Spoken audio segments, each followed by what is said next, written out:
So we're finally getting into some new material. And this is actually going to be interesting and very, very relevant. So, logistic modeling. Just going to quickly go through the first page. Exponential functions are used to model situations where the growth rate or decay rate is directly proportional to the function value. The rate, which we're going to use to represent dy dt, is equal sign proportional to. That means it changes in the same direction. If the rate goes up, the population grows up. If the rate goes down, the population goes down. And proportional to just means that it's related to the rate is related to the population by some constant. So in other words, if the expression dy dt is the rate of change, and you'll see this next year, but for now, this just, don't think of it as a fraction. Think of it as just, this is one variable. Just like k is a variable and y is a variable, this dy dt, which is how it's pronounced, is a variable. So the rate is directly proportional to the amount. Or in the case of exponential decay as well, it would be, except we would know that the rate would be going down. So the k would be negative because it's decaying. Note the k is not 0. If the k is 0, the rate would be 0, and that means that the actual function values are never changing, because if they're changing at a 0 rate, you just have a horizontal line when you graph it. For example, assume that there is a laboratory doing experiments on bacteria. It is observed that the bacteria double in number every day. This means that the more bacteria there are, the faster their population will grow. For example, when there is only one bacterium, singular bacteria is bacterium, when there is only one bacterium, the growth rate is 1 bacterium per day. Because if you start with 1, after 1 day, you've got 2. You increased by 1. But if there are 128 bacteria, then the growth rate will be 128 because it doubles. So the next day you'll have 256. Your amount increased by 128. So you notice the more bacteria there are, the faster the growth rate. And that's what this relationship says. That if we raise the amount, if the y goes up, the k remains constant, that means the dy dt, this one thing, also has to go up. So the more stuff there are, in this case bacteria, the quicker they're going to grow. Note that this also applies to radioactive decay, but in the other direction. So, for example, if the half-life of a substance is 1 year, then the more of the substance there is, the faster it decays. So if we start with 100 grams, the rate of decay will be 50 grams per year, which is a lot. But if there are only 2 grams to start with, the rate of decay is only 1 gram per year. Because with the 100 grams, 50 grams of it has decayed after a year, whereas with the 2 grams, only 1 gram has. So you see, it's the same relationship, except here, our amount is decreasing, whereas with the bacteria, the amount is increasing. Do you notice any practical problems with an exponential growth model, with these models? Especially with the bacteria? Bacteria do initially grow exponentially, but if that were the case, bacteria have been around for hundreds, if not thousands of years. If they kept doubling, even if they doubled only once every 5 years, if you had one bacteria and took 5 years to double, we should be completely overrun with bacteria on the planet. Like, there shouldn't be any other life because the bacteria would just occupy every single space in the entire Earth, on the Earth's surface, in the air. It should just be everywhere. The same would be true if we're talking about any kind of population, if we're talking about rabbits or deer or even people. And you note, if you look outside, there aren't bacteria everywhere. There aren't rabbits everywhere. And contrary to what it seems like, there aren't viruses everywhere. There's all of this empty space. Even in your house, there's all this empty space where there's nothing. So why is that if exponential growth is supposed to model the real world? And the answer is because, well, exponential growth does model the real world initially. But over time, stuff happens to prevent the population from constantly doubling. So think about, for example, deer, a population of deer in a forest. Let's say that they grew exponentially. Then you could have, and we'll just say they double. So you start off with 2 deer, then you have 4, then 8, then 16, then 32. Well, they won't keep increasing indefinitely because the more deer there are, the more food they need. And from lack of food, some of them will start to die off. So even though you still might be producing deer at an increasing rate, they also start to die off at an increasing rate because there's less and less food. Old age would cause some of them to die off. Predators, wolves, and human beings would cause them to die out. If there are competitors, I don't know what a competitor for a deer would be, a moose? I don't know. But if you had something like that, then the deer population would start slowing down as we introduced more moose into the forest. This actually happened with blue jays and I think it's starlings. The starlings overtook the blue jays' habitats here in the United States in various places. And now the blue jay population isn't that large because there are more starlings. So the blue jay population was limited. All of these limiting factors, all of these things, lack of food, lack of space, eventually they're going to take up too much space and they just won't be able to survive because they won't be able to move around. They might even, when they develop, become smaller. So this exponential growth eventually stops being exponential growth and starts to level out. So this is our definition, quote unquote. We're going to say a function f of t is a logistic function if it can be written in the form like this, which is a weird looking form with a bunch of constants. We have this y sub 0, that's one constant. We have an L, that's a second constant. We have a k, that's a third constant. The k is a constant of proportionality, which we'll talk about in a little bit. The y sub 0 and the L also mean something, and we'll get to that in a minute too. But the way this graph looks compared to an exponential graph are this. An exponential graph, by now you know, if it's an increasing exponential graph, starts out flat and then kind of shoots up like this. And this is our exponential graph. A logistic graph kind of does the same thing. It starts out flat, starts to increase, but then limiting factors start to occur. The population can't keep growing at this increasing rate. So the population still increases, but the rate at which it increases starts to go down. And eventually, the population flattens out. And we wind up with this flattening kind of behavior. And it winds up being asymptotic to this line y equals capital L, where L is the constant there. And if you're like, oh, the curve flattens, flattening the curve, I've heard that before. Well, yeah, you have. Very recently, in fact. So here is our beautiful logistic function right here. Let me get this right here, okay. Let f of t equal our logistic function. Calculate f of 0. Okay, let's do f of 0. So if we do f of 0, that's going to be y sub 0 times L over y sub 0 plus L minus y sub 0 e to the negative k times 0. Well, k times 0 is 0, and e to the 0 is 1. So this is y sub 0 L over y sub 0 plus L minus y sub 0 times 1, which is just L minus y sub 0.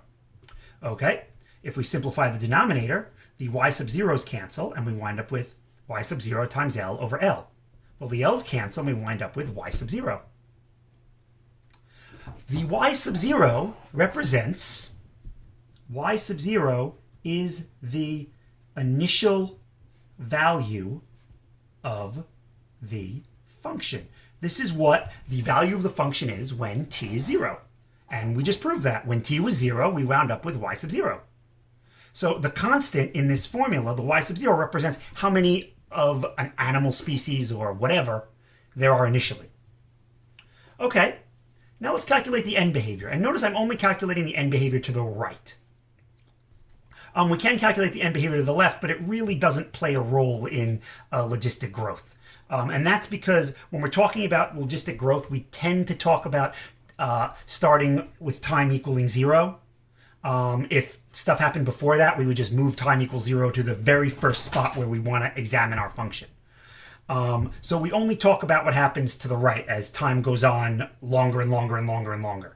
What is going to happen eventually? So if I look at the end behavior as to the right of this function, the end behavior of my t values getting larger and larger and larger, well, if t gets larger and larger, k times t is going to get larger and larger, which means negative k times t is going to be a very negative value. This is going to be e to the negative gigantic number. And if you remember, when we raise something to a negative number, what happens is we take the reciprocal. So this becomes 1 over e to the kt. Well, the denominator here is getting humongous. E to the kt is getting humongous. And 1 over a humongous number acts like 0. So when we actually examine this end behavior, and I no longer have to write the end behavior because I'm now evaluating it, we wind up with this times 0. Well, that's just y sub 0 L over y sub 0, or L. L represents what is called the carrying capacity. In other words, L is the kind of upper limit. L is where if we let time go on infinitely long or long enough, L is going to be what the size of the population is eventually going to settle in. It's the happy equilibrium. The same amount of deer will be being born and will be dying at the same time. The environment has reached homeostasis. There's an equilibrium there. Just to use some science words. So the constant k is a constant of proportionality. The logistic function comes from a relationship between the growth rate and the size of the population, similar to an exponential function.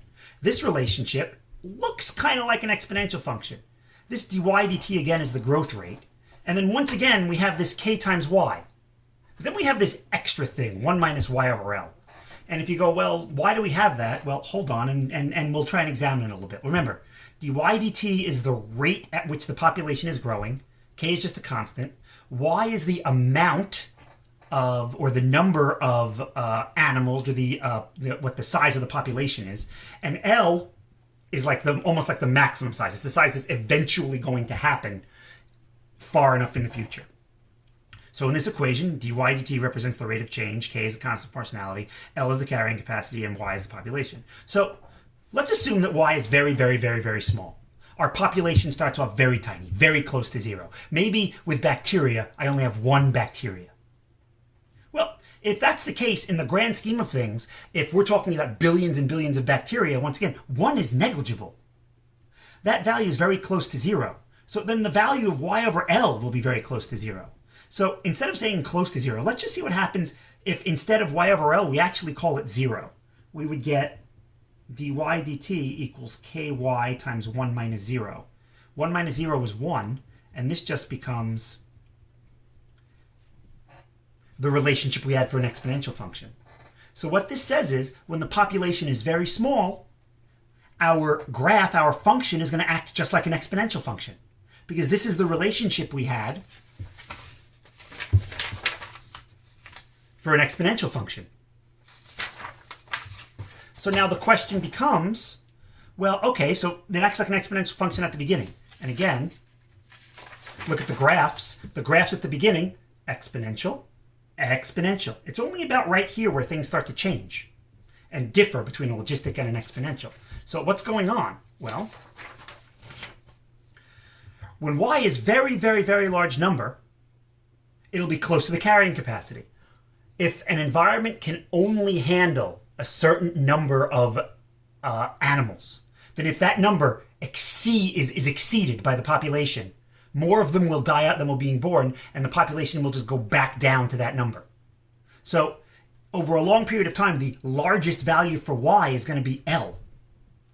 In which case, y over L, if y is like L, is going to be like L over L. It's going to be 1. So what happens if we substitute 1 in for this y over L? Well, we get dy dt equals ky 1 minus 1. Well, that's the same thing as dy dt equals 0. In other words, when y is really close to the carrying capacity, the growth rate becomes almost 0. And sure enough, if you look at the graph, as y gets closer, it stops growing. I mean, yeah, there's this incremental growth, but compare the growth down here with the growth over here. Here, it's a gigantic jump. Even if we said that this was, let's say, 5, representing a growth of 5. Up here, the difference between these y values, if that's 5, that looks like it might be like 1/50th. It's very, very small. And obviously, the closer y gets to L, the smaller the rate of growth is going to be. So that's why this is the relationship. And next year, you'll actually see how this weird what's called a differential equation is related to the actual logistic function. So for now, all you really have to take out of this is my logistics function, and this is the relationship between the rate of change of the logistic function and the actual population that we're examining. So let's do some examples, shall we? Suppose that the growth rate of a population is given by the logistic function this. So what is the population at times t equals 0? Well, we can do this two ways. I could either plug in 0 for t, and if I do that, I get e to the 0 is 1. That makes that a 7. 5 plus 7 is 12. 60 over 12 is 5. Or I know that a logistic function, the way we defined it, has this form. So the y sub 0 here and the 5 have to be equal. So I can do that without any kind of work.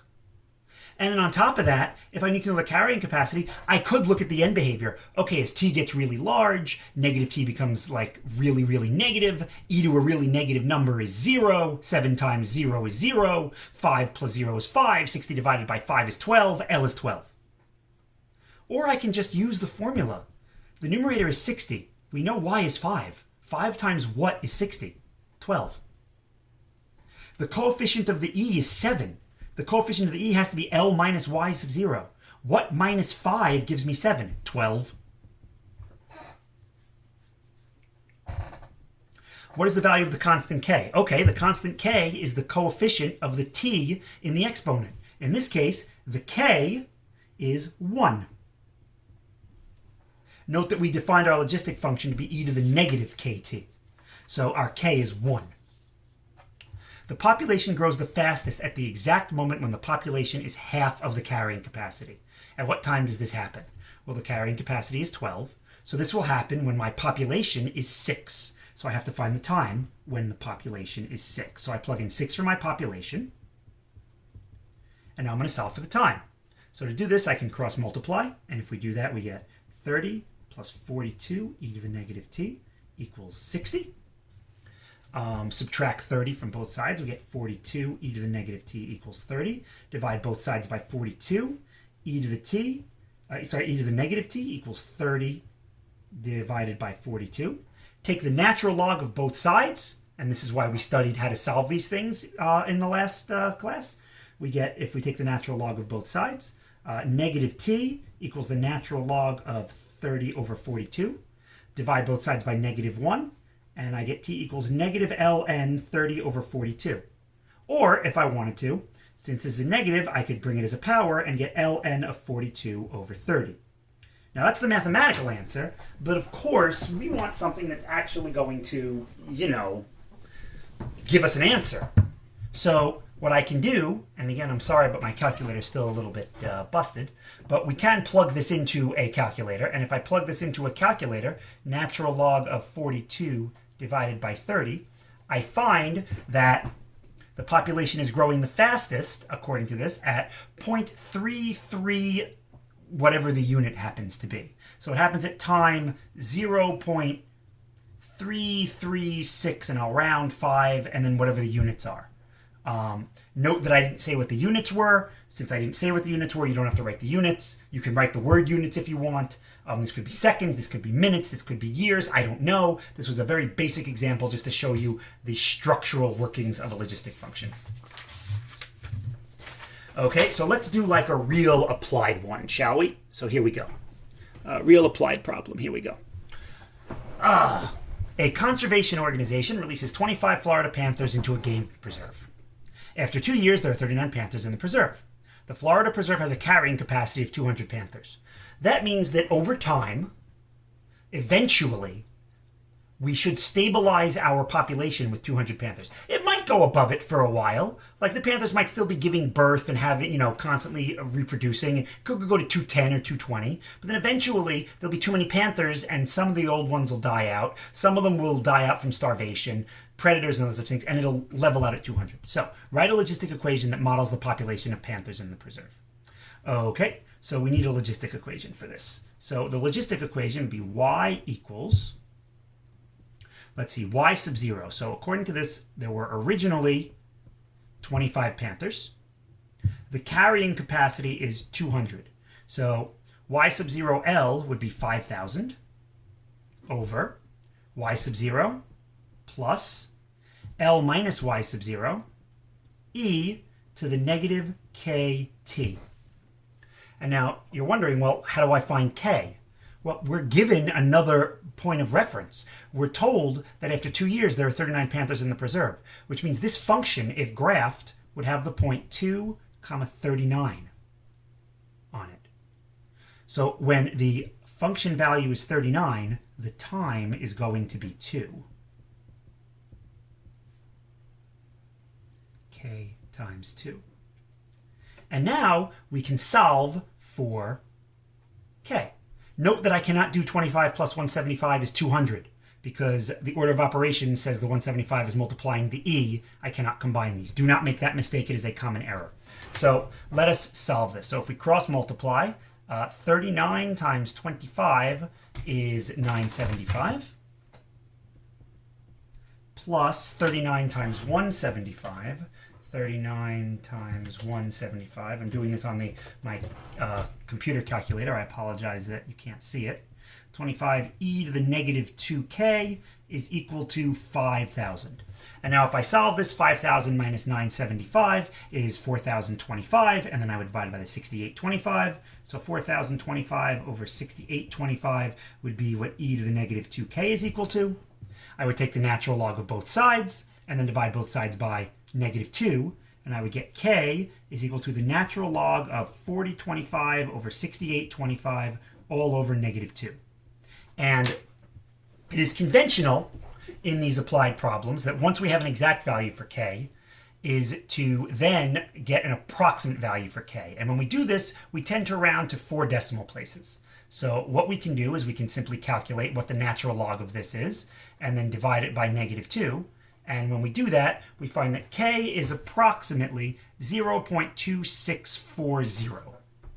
And yes, I'm going to write that 0 in the 10,000ths place, just to show that I've rounded to 4 decimal places. So find the population after 5 years. Okay, well, I've now finished this part. The answer to part A would be f of t equals 5,000 over 25 plus 175 e to the negative 0.2640t. That would be my answer to part A. And now find the population after 5 years. All that I have to do there is plug 5 in to this function. So if we plug 5 into this function, and again I would use a calculator to do it, we would get 5,000 divided by 25. And again, I apologize that you can't see this, but if you're following along with your calculator, you can do it as well and check me, because I have been known to make mistakes. Negative 0.2640 times 5.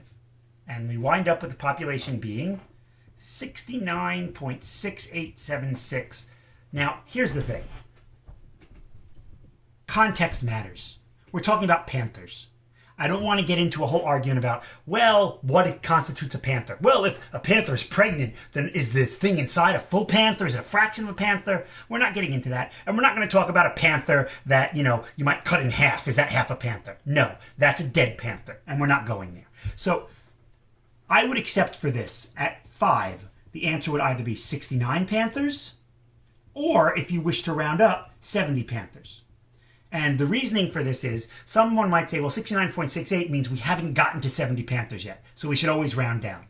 And someone else might go, yeah, but we're really close to 70 panthers, so since we're really close to 70 panthers, for all intents and purposes, we might as well say 70 panthers. When will the population reach 100? So to figure that out, I plug in 100 for f of t, and then I would have to go about solving e to the negative 0.2640t. I'd have to go about solving for t. And this is similar to how we found k. We would once again cross multiply 2,500 plus 17500 e to the negative 0.264t equals 5,000. I would subtract the 2,500 and divide by 17,500. So that would be 2,500 over 17,500 is equal to e to the negative 0.246t. I could simplify this. The zeros cancel. I have 25 over 175. I'm just going to leave it. Take the natural log of both sides and divide by negative 0.246.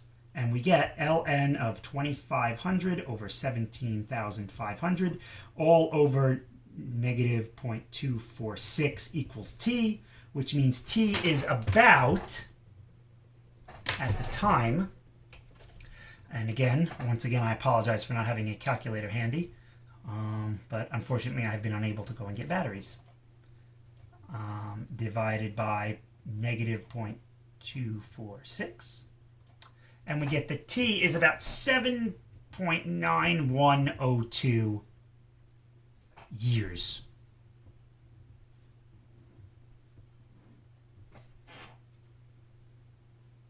At what time is the panther population growing most rapidly? Well, the panther population will be growing most rapidly when y equals L over 2. Well, what is L over 2? Well, L is 200, so it's when y equals 200 over 2, or when y equals 100 panthers. But that's not really a time. That's a description. So I'd have to find the time at which I have 100 panthers. Oh, look, part C already did that. So that would be at approximately 7.9102 years. That would be where the growth rate is at a maximum. That would be on the graph where this x is. Because notice that my slopes, the slopes of this graph keeps increasing. Not the function itself, but the slopes. And then after I hit this x, the slopes start decreasing. And the curve flattens out.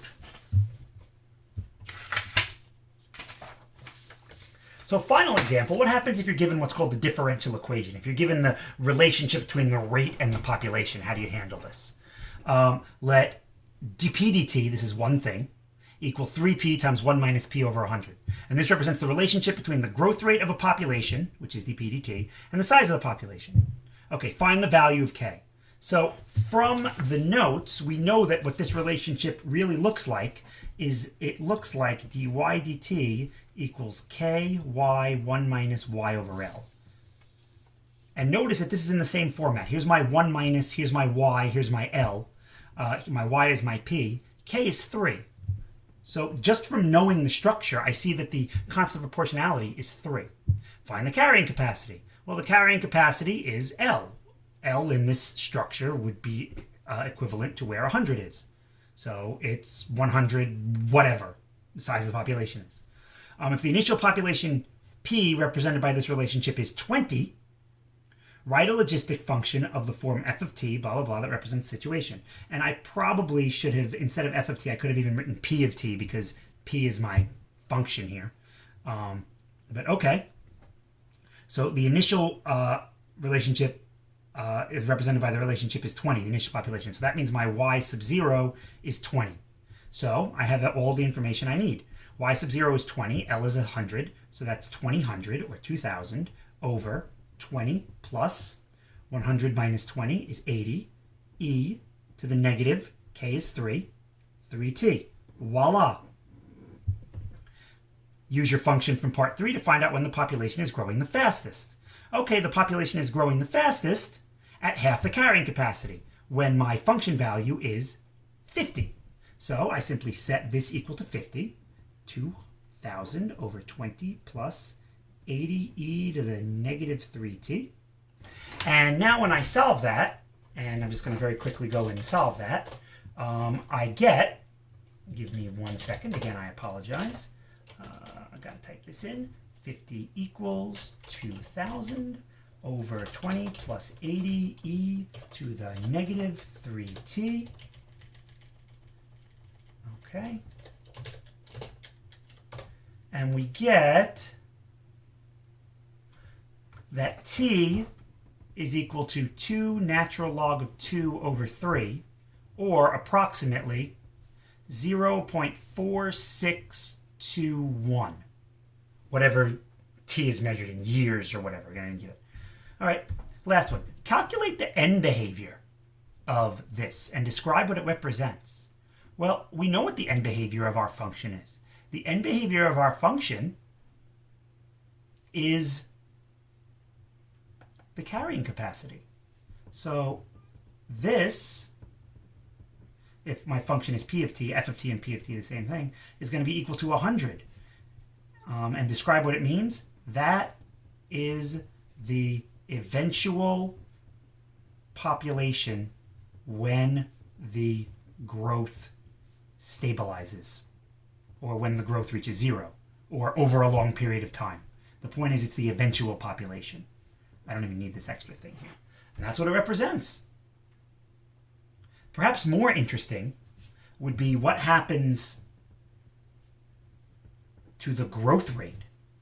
Well, eventually, if the population flattens out, and that means it's not really growing at all, then the growth rate is going to eventually become zero.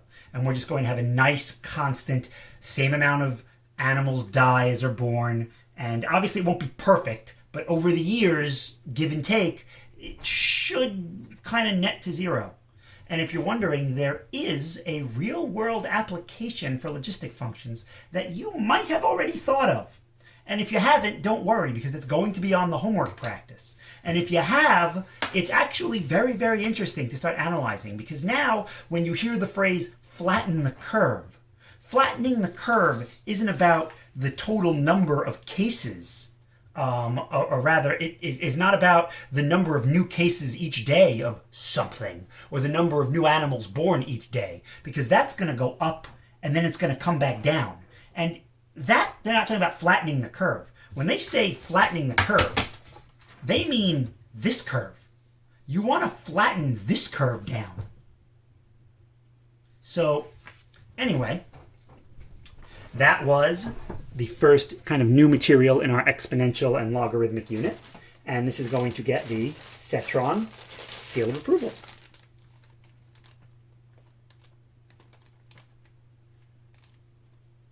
And you see he's sheltering in place. He's sheltering. So you see that? He's got his own little package there. So, yeah.